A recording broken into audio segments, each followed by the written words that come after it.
Доброго ранку. Good morning. So, High Representative is coming down.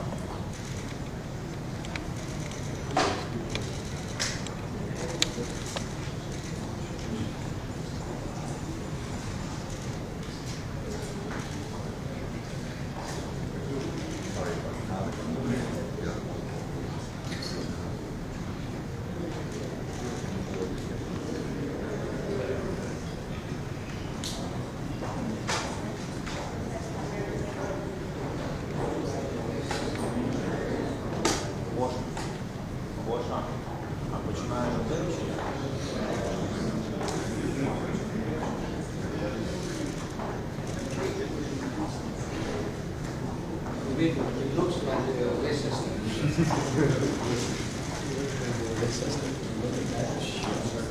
Yeah, actually, I never thought of it this way, but all right. Good morning, dear journalists. I am profoundly happy to welcome today in Kiev the Foreign Affairs Council of the European Union, my colleagues, friends, led by High Representative.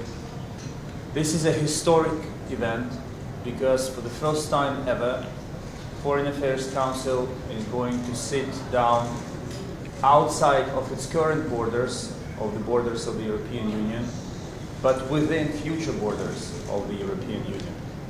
And this is a message in itself, a message of support, unflattered support that the European Union is extending to Ukraine, which we are very much grateful for. We had an opportunity with High Representative to discuss the upcoming meeting and the issues that will be on the table. And I'm very much looking forward to having this discussion and moving forward with the support and our joint effort to ensure safety and prosperity of Europe. Please. Thank you, Dmitry.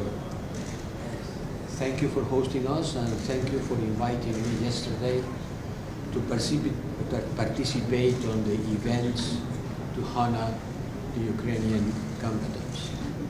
Today, the Minister of the European Union traveled to Kyiv to hold these meetings. These kind of meetings are called informal because first they are out of the premises of the European Union, and secondly because they are considered a high-level political debate that has not the aim of reaching concrete conclusions and decisions, but this is the kind of brainstorming that we need to do among us and together with you in order to look at the situation of the war against Ukraine, how the European Union is supporting Ukraine, and how we will continue doing that.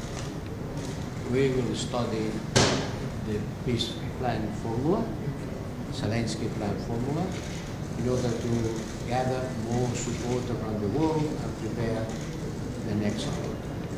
All my colleagues come here, dear Dmitry, with the will to show, express, prove their commitment and the commitment of the European Union to continue supporting you in front of the war of aggression of Russia against Ukraine. Mr. Kullebi, a question from the Wall Street Journal. How concerned are you about the apparent weakness of US support and congressional support for Ukraine? Does this mean that Europe needs to do more? And a question for the High Rep, should Ukraine hold presidential elections in 2024?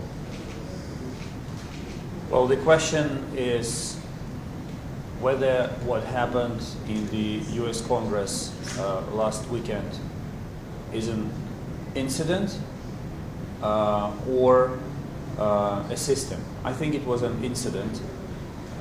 We have a very in-depth discussion with both parts of the Congress, Republicans and Democrats, and against the background of a potential shutdown in the United States, the decision was taken as it was. But we are now working with both sides of the Congress to make sure that it does not repeat again. under any circumstances. So we don't feel that the US support has been shattered, because the United States understands that what is at stake in Ukraine is much bigger than just Ukraine. It's about the stability and predictability of the world. And therefore, I believe that we will be able to find necessary solutions. I'm sure too. And you said it's about stability and predictability of the world, because this war is having deep consequences for the whole world. But for us Europeans, it's an existential threat. Maybe it's not being seen like this for everybody around the world, but for us Europeans, allow me to repeat it, it's an existential threat. And that's why we have to continue supporting you and discussing with our American allies and friends for them to continue supporting you. And I am sure that this decision will be reconsidered and altogether will be on your side. About elections in Ukraine is not my business. I am in charge of foreign affairs and relations with the European Union, not internal politics of any member states, much less Ukraine. Міністра, а чи вплинув вибори в Словаччині на підтримку підтримку України? And should we expect discussions on Ukraine builders about Ukraine in December? Well, Ukraine respects the choice the people of Slovakia made, and I think it's too early to judge how these elections will impact the support of Ukraine. We have to wait until coalition is formed. I will also reply in Ukrainian for a journalist. Ми поважаємо вибір словацького народу, але зараз занадто рано стверджувати, як саме результат виборів впливатиме на позицію Словаччини. Треба дочекатися формування коаліції, і після цього, вже дивлячись на склад цієї коаліції, можна буде робити перші висновки. Okay, that's it. Thank you.